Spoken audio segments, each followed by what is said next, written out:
안녕하세요 여러분. 오늘 하루도 주님의 은혜와 평강이 여러분 삶 가운데 넘쳐나기를 축복합니다. 오늘 본문은 민수기 27장입니다. 요셉의 아들 므낫세 종족들에게 므낫세의 현손 마길의 증손 길르앗의 손자 헤벨의 아들 슬로브앗의 딸들이 찾아왔으니 그의 딸들의 이름은 말라와 노아와 호글라와 밀가와 디르사라. 그들이 회막문에서 모세와 제사장 엘르아살과 지휘관들과 온 회중 앞에 서서 이르되 우리 아버지가 광야에서 죽었으나 여호와를 거슬러 모인 고라의 무리에 들지 아니하고 자기 죄로 죽었고 아들이 없나이다. 어찌하여 아들이 없다고 우리 아버지의 이름이 그의 종족 중에서 삭제되리이까? 우리 아버지 형제 중에서 우리에게 기업을 주소서 하매 모세가 그 사연을 여호와께 아뢰니라. 여호와께서 모세에게 말씀하여 이르시되 슬로브앗의 딸들의 말이 옳으니 너는 반드시 그들의 아버지의 형제 중에서 그들에게 기업을 주고 받게 하되 그들의 아버지의 기업을 그들에게 돌릴지니라. 너는 이스라엘 자손에게 말하여 이루기를 사람이 죽고 아들이 없으면 그의 기업을 그의 딸에게 돌릴 것이요 딸도 없으면 그의 기업을 그의 형제에게 줄 것이요 형제도 없으면 그의 기업을 그의 아버지의 형제에게 줄 것이요 그의 아버지의 형제도 없으면 그의 기업을 가장 가까운 친족에게 주어 받게 할지니라 하고 나 여호와가 너 모세에게 명령한 대로 이스라엘 자손에게 판결의 규례가 되게 할지니라. 여호와께서 모세에게 이르시되 너는 이 아바림 산에 올라가서 내가 이스라엘 자손에게 준 땅을 바라보라. 본 후에는 내 형 아론이 돌아간 것 같이 너도 조상에게로 돌아가니라. 가리니 이는 신광야에서 회중이 분쟁할 때 너희가 내 명령을 거역하고 그 물가에서 내 거룩함을 그들의 목전에 나타내지 아니하였음이니라. 이 물은 신광야 가데스의 무리바 물이니라. 모세가 여호와께 여짜와 이르되 여호와 모든 육체의 생명의 하나님이시여 원하건대 한 사람을 이 회중 위에 세워서 그로 그들 앞에 출입하며 그들을 인도하여 출입하게 하사 여호와의 회중이 목자 없는 양과 같이 되지 않게 하옵소서. 여호와께서 모세에게 이르시되 눈의 아들 여호수아는 그 안에 영이 머무는 자니 너는 데려다가 그에게 안수하고 그를 제사장 엘르아살과 온 회중 앞에 세우고 그들의 목전에서 그에게 위탁하여 네 존귀를 그에게 돌려 이스라엘 자손의 온 회중을 그에게 복종하게 하라. 그는 제사장 엘르아살 앞에 설 것이요 엘르아살은 그를 위하여 우림의 판결로서 여호와 앞에 물을 것이며 그와 온 이스라엘 자손 곧 온 회중은 엘르아살의 말을 따라 나가며 들어올 것이니라. 모세가 여호와께서 자기에게 명령하신 대로 하여 여호수아를 데려다가 제사장 엘르아살과 온 회중 앞에 세우고 그에게 안수하여 위탁하되 여호와께서 모세에게 명령하신 대로 하였더라. 아멘. 자, 오늘 본문에서 하나님은 40년을 하루같이 충성한 모세에게 은퇴할 때가 왔음을 통지하십니다. 모세는 모압 땅에 있는 아바림산이라고도 하고 느보산이라고도 하는 산에 올라가서 하나님께서 이스라엘 자손에게 주신 그 땅을 멀리 바라만 볼 수 있었을 뿐이지 한 발짝도 들어갈 수는 없었어요. 하나님으로부터의 이 고지에 이 고지를 하시죠. 이 고지에 모세는 인간적으로 참 섭섭하고 속상했을 만도 한데 오히려 진심으로 민족이 목자 없는 양과 같이 유리방황할 것을 걱정하여 그들을 위해 한 사람을 세워주실 것을 요청합니다. 참 모세답죠. 하나님은 이 모세의 요청에 그 안에 영이 머무는 자라고 평하시는 이 여호수아를 모세 대신 세워서 이스라엘 자손의 온 회중을 그에게 복종하게 하십니다. 모세가 이제 느보산에 올라가서 가나안 땅을 바라보며 최후를 맞는 장면은 민수기에는 없고요. 신명기 34장에 기록이 되어 있습니다. 그런데 실제 모세는 여호수아에게 안수하여 위임을 한 후로는 이제 성경의 배열상 그때부터 한참 동안 모세가 더 이제 활동한 것처럼 왜냐하면 장수가 한참 남았으니까 민수기 끝나고 신명기도 거의 끝에 가야 모세가 이제 그 산에 올라 하나님의 부르심을 받는 장면이 나오니까 되게 오래 있었을 것 같다고 생각하지만 그러나 실제로 모세는 시간상으로는 여호수아에게 안수하여 위임을 한 후로는 그 모압 평지에서 3번의 고별 설교를 마지막으로 조용히 퇴장하게 됩니다. 가야 할 때가 언제인가를 분명히 알고 가는 이 뒷모습은 얼마나 아름다운가. 이렇게 시작되는 이형기 시인의 낙화라는 시와 함께 모세의 퇴장과 이 최후를 칭찬하고 본받아야 한다는 식의 설교를 참 많이 들었어요. 또 한창 그게 이제 교회의 리더십 교체가 많이 이런 2000년대 초반에 많이 있었거든요. 그래서 그때 참 이런 설교가 본물처럼 터져 나오던 그런 시기였습니다. 참 모세 얘기 많이 했어요. 모세의 은퇴를 봐라. 모세의 퇴장을 봐라. 이러면서 그런데 안타깝게도 저는 그렇게 설교했던 분들이 그 설교를 정말 그렇게 아름답게 실천하는 분을 한 번도 못 봤습니다. 저만 그런 거겠죠. 그런 분들이 계시겠죠. 근데 저는 못 봤어요. 저도 두렵습니다. 그래서 함부로 이 설교를 하기가 어려울 것 같아요. 그런데 사람이 어떻게 될지 모르니까 그만큼 참 모세의 퇴장이 참 아름다운데요. 그런데 이 본문은 사실 모세의 그 조용한 은퇴에 초점이 맞춰져 있는 것은 아니죠. 모세의 조용한 은퇴는 너무 아름다운데 거기에 초점이 맞춰져 있는 건 아닙니다.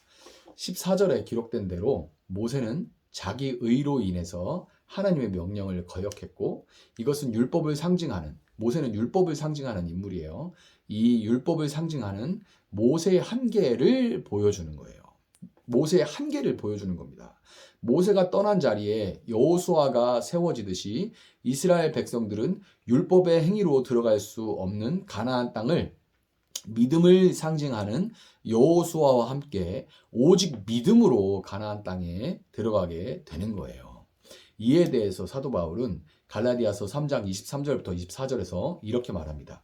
믿음이 오기 전에 우리는 율법 아래에 메인바 되고 계시될 믿음의 때까지 갇혔느니라.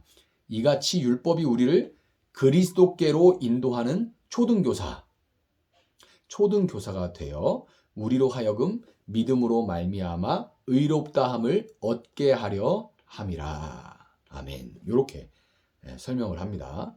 여호수아가 그 안에 영이 머무는 자였던 것과 같이 예수님은 하나님의 영이신 성령으로 가득한 분이셨고, 모세는 장차 오실 예수님의 그림자인 여호수아에게 백성들을 인도하여 그들로 하여금 여호수아에게 다 복종하게 하는 것까지가 그의 사명이었던 거예요. 율법을 상징하는 모세가 그 율법이 우리가 율법을 지키는 것은 내 의로 내 노력으로 율법을 지키는 것으로는 내가 하나님의 그 의에 이를 수가 없구나. 예수님을 믿는 믿음이 필요하구나. 예수님으로만 되는구나 하고 다 예수님 앞에 엎드리게 하는 거. 율법이 없으면 자기가 얼마나 부족한지 연약한지 죄인인지 알 수도 없잖아요. 그래서 예수님 앞에 꿇게 하는 거. 예수님 도와주세요. 예수님밖에 없습니다. 하게 만드는 게 모세의 역할, 율법의 역할인 거예요. 여러분, 예수님을 믿음으로 거듭나기 전에 우리는 각자의 양심이나 윤리적 기준, 율법에 따라 나름대로 이제 바른 삶을 살아보려고 했지만 원망과 불평 그리고 반역을 일삼다가 광야에서 쓰러져간 출애굽 1세대와 같이 실패를 거듭할 뿐이었고, 어느 정도의 성공을 거두었다고 해도 나보다 나은 사람 앞에서는 한없이 작아지고 나보다 못한 사람은 정죄하기가 일쑤였습니다. 그러나 예수님을 믿음으로 거듭난 자는 그분 안에 예수님 안에 가득한 성령의 도우심으로 말미암아 감사와 기쁨으로 자발적으로 율법을 지킬 뿐 아니라 가나안 땅이라는 각자에게 주어진 사명을 능히 감당하게 되는 거예요. 이와 같이 여호수아에게 복종하는 거듭난 이스라엘의 전형을 보여주는 인물들이 바로 슬로브앗의 딸들입니다. 슬로브앗의 딸들이 그래서 거기에 같이 배치가 되는 겁니다. 그 이야기가. 본문 1절부터 11절의 내용은 이제 얼핏 보면 대한민국 같은 부동산 공화국에서 그 내용을 보면 그때부터 진짜 아주 땅은 겁나게 좋아했구만. 그래야 슬로브앗 딸들이 그 미래에 거기가 얼마나 오를지를 알고 그냥 우리에게 땅 달라고 우리는 땅에서 배제되면 어떡하냐고 막 그렇게 했던 거구나. 이렇게 생각이 될 수가 있어요. 참, 그게 이제 이 환경이 그 관점을 그렇게 만드는 거예요. 그런데 그런 얘기가 아닙니다. 왜냐하면 이 슬로브앗의 딸들이 땅 욕심 때문에 그랬을 거다라는 그런 해석을 할 수도 있는데, 근데 우리가 기억해야 될 게 뭐냐면 이거는 지금 이들이 아직 이스라엘이 가나안에 입성하기 전이고 들어가면 웰컴 어서 오십시오 땅 드리겠습니다 이런 게 아니잖아요. 거기서 기다리고 있는 그 족속들이 아주 강력한 종족들이 있고 내가 어떻게 되는지도 모르는, 그러니까 한마디로 지금 이제 전쟁을 앞두고 있는 그런 땅, 아직 정복도 안 된 땅, 그 땅에 내 기업을 내 분깃을 주십시오라고 슬로브앗의 딸들이 지금 요구를 하는 거예요. 그러니까 그들은 지금 하나님이 주신 가나안 땅을 정복할 수 있다고 분명하게 믿은 거예요. 주셨으니 우리 거야. 이렇게 믿은 거예요. 이해가 가시나요? 주셨으니까 그건 내 거야 라고 믿은 거예요. 그리고 하나님께서 동일하게 지으신 남자 여자 모두에게 사명을 주신다고 믿었어요. 우리는 여자니까 남자들 따라가야지. 뭐 요즘은 그런 게 이제 진짜 많이 변했지만, 그러나 이 시대에는 그건 정말 혁명입니다. 하나님이 동일하게 지으셨으니 남자만이 아니라 여자도 동일한 사명을 가지고 있다라고 그들은 믿은 거예요.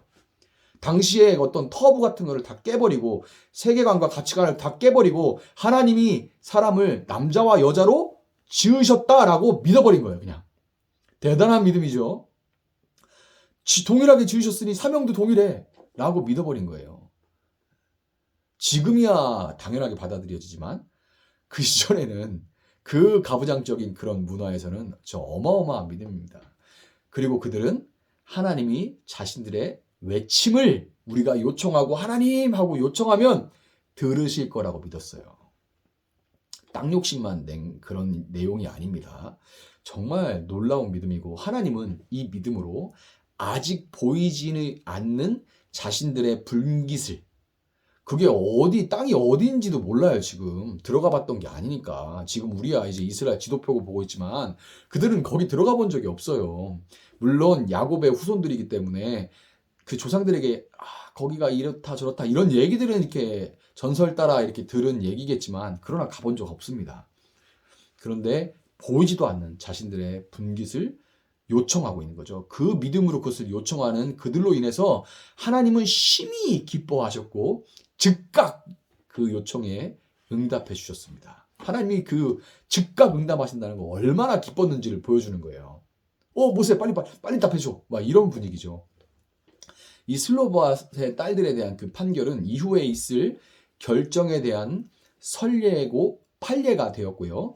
이것은 믿음으로 성령에 따라 행하는 것이 율법보다 우월하다는 것을 증명하는 영원한 판례가 되었습니다. 사랑하는 우리 세종나비교회 식구들, 사랑하는 성도님들, 특별히 이 슬로보아스의 딸들과 같은 자매님들, 믿음으로 거듭난 자들로서 그녀들과 같이 하나님을 위해서, 하나님의 나라를 위해 어떤 터부와 내가 만들어 놓은 어떤 한계와 그어진 선을 넘어서 내게 맡겨주실 사명의 땅을 하나님께 요구하시고 요청하시고, 또한 그 땅을 믿음으로 날마다 정복해 나가는 아름다운 인생을, 성경에 기록되는 이런 슬로보아스의 딸들 이름 하나하나, 밀가, 딜가 이렇게 하나하나 기록되어 있잖아요. 이거 정말 드문 일이거든요. 이렇게 여러분의 생명책에 여러분의 이름이 등재되는 그런 아름다운 인생을, 멋진 인생을 살아갈 수 있기를 예수님의 이름으로 축복합니다. 한번 기도하겠습니다. 사랑하시는 하나님 감사합니다. 우리가 믿음으로 우리에게 아직 보이지 않는 그 땅, 내게 맡겨주신 그 땅을 이미 하나님 주셨다고 선포하며, 내게 나는 이거밖에 안 돼, 나는 여기까지야 라고 생각하는, 또 사회가 강요하는 그런 모든 터부를 깨고 믿음으로 주신 그 땅을 정복하고 다스리며 더 섬기고 더 확장해가는 그런 믿음의 우리 귀한 식구들, 특별히 자매님들 될 수 있도록 하나님 함께하여 주시고, 눈을 열어서 믿음의 그 땅을 볼 수 있게 하여 주시고, 내게 맡겨주신 그 사명의 땅은 어디인가 고민하게 하시고, 그 땅을 믿음으로 정복해가는 귀한 아름다운 그런 삶이 될 수 있도록 우리 성도님들 한 사람 한 사람 축복하여 주시옵소서. 그렇게 행하실 주님을 찬양하며 감사하며 예수님의 이름으로 기도합니다. 아멘. 주신 말씀 붙들고 계속해서 기도합니다.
주